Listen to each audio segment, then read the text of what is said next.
Okay, so let's get started here. Tell me a little bit about what CCDE is and like how did it all get started? Yeah, absolutely. So the CCDE, which stands for the Center for Communication, Difference, and Equity, began in 2015 and really began out of the protests that were happening in Ferguson, Missouri in 2014. Um, and really, I mean, you remember from being in class that we have these, so many wonderful students who are really interested in connecting questions around activism and scholarship and really kind of change making in ways that wasn't always happening in people's classes. And so we came in and we started doing some teach-ins in 2014 that continued into 2015. And our very first one was called From Rodney King to Michael Brown. And we thought there was going to be maybe 30 students or so there, and it ended up being over 100 students who came, and there were some people from the community who came, faculty and staff as well. And so we knew that there was a need. There was a need for a different kind of a space to really push not only the communication department, but our larger UW community and even Seattle in terms of these important questions of equity. Okay, cool. That's awesome. So, what are some of the things that you do at CCDE? We do a number of things. We do things that are as kind of micro is creating support structures for students. So for example, together with GC, which stands for GSEE, which is Graduate Student Equity and Excellence, we host something called Real Talk Tuesdays, where graduate students can come together, minoritized graduate students, to talk about what's going on in their lives, to create support systems that might not be in an individual unit where they might be the only one, and to kind of looking across campus to bring people together. We had done an undergraduate version of this, and we're going to relaunch that this fall, which I'm really excited about. Kind of launched coming from the journalism end of things, so kind of in that space. And one of our biggest programs is this program called Interrupting Privilege, that is an intergenerational racial dialoguing program. And we began just kind of within the university, a class with the Alumni Association, and we really expanded out into the community, where we have all different types of community members who are engaged in conversations around a wide variety of things. So we've been doing that program since 2016, and bringing together teachers, sometimes police officers, museum professionals, with students and faculty, to have really kind of key conversations about how to listen to each other differently, how to engage in equitable dialoguing differently, and ultimately how to create structures of change with each other. Yeah, because I want to touch a little bit about some of the conversations that you guys have at CCDE. So like, for instance, if you talk about, because there are issues that are like very complex and very, difficult to talk around, like for example, racism, sexism, and other isms. So like, how do you have these conversations with these students? Because I would imagine these people aren't as comfortable talking about those. They you know what I mean? Like, so you kind Mm-hmm. of have to go about it the right way. So like, how do you Mm-hmm. go about like fostering those conversations without kind of like putting them down, let's say? Mm-hmm. Yeah. I think that one of the first things that we do is we teach out this thing called radical listening, where we're trying to get people to hear those stories that might be particularly uncomfortable to hear, and to not jump to that point of I disagree, or even I want to solve this problem, but rather just giving people the space to really share out their experiences. And so we've done this. I can share with you our the website too, Lazo, so we have a variety of stories. We used to bring people into our physical studio and the communication department, and now we do them all online on Zoom. So we'll often start with some form of listening so that we don't just kind of throw people together to have difficult conversation, but we start off by saying, okay, so this is a different way. Let me teach you a different way to listen. Now hear this story, right?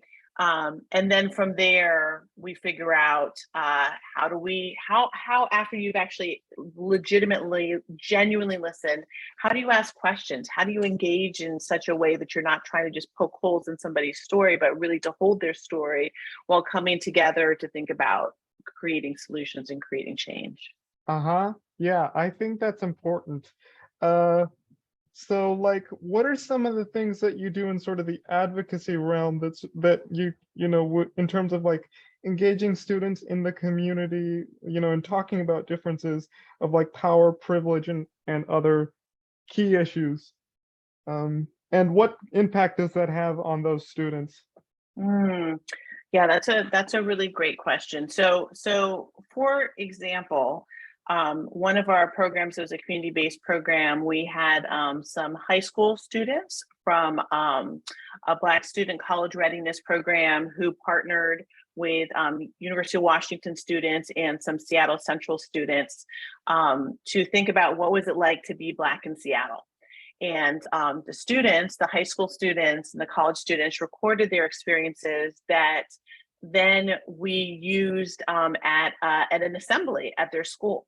So some of these experiences that their teachers had not heard about, they were able to hear in a different way. I then, I'm always sharing these things out, and so I did a talk for Seattle Public Schools teachers, and we listened to those same clips. The best way to really create change is to hear from the people who want the change. And so thinking about students' voices, not just coming with adult solutions, but coming with the solutions that the students themselves are bringing. So that's one example of how we've done work in the community and really have tried to uphold and uplift student voices. Mm-hmm. Yeah, that's awesome. So like I know there's a lot of stigmas in our society, like that is really kind of difficult, that is really present in our society, in terms of like disability and other sort of stigmas. So like what do you do to combat those stigmas in our society and create a welcoming and inclusive society for people of all racial and Mhm. ethnic backgrounds? Yeah. Yeah, that's a really great question, and it's huge, right? And we're doing like a teeny tiny little piece of trying to combat things like stigmas. Um, I think that stigmas, like ableism and so many other stigmas, often come from people's really not understanding or knowing people with disabilities, understanding and knowing the experiences of people of color, and perhaps relying on their stereotypes or media representations as opposed to really truly listening and understanding. And so that for us is why the first step of all of our programs is this piece of radical listening, and hearing from folks themselves in the way in which they want to tell and narrate their stories, as opposed to kind of a stock representation that might come in there. So when we host conversations, for example, Laszlo, we'll have a set of prompts and a set of questions, but we do a type of research that's participatory, community engaged research, where we'll say, hey, so here are some prompts, but please add your questions. Please take out anything you don't want to. If you want to stay on one of the questions the whole time, that's fine. And part of what we also do is we host dialogues instead of doing interviews. So we'll say, for example, if you were to come in and participate in one of these sessions, we'd say, hey, Laszlo, so who would you like to be in conversation with? And so then you might want to bring in, a friend or a family member, or there's sometimes people who say, you know what, I actually want to talk to someone I don't know, but I want to talk to someone that shares some aspect of my identity, and here are the aspects that I'd be interested in having someone come in and have a conversation with. So it's a slow process. I just did a year-long engagement with Seattle Public Schools special education and inclusion leaders, and we did a whole lot of work on kind of flipping the space and thinking about how do we hear students first and foremost in a whole variety of different settings, as opposed to coming in with, well, this is policy, or this is what I'm told is the intervention I need to be making. How do you hear students in a different way? And it's hard. It's hard. That's not the way that structures of power are set up. Yeah. Yeah, all really good stuff.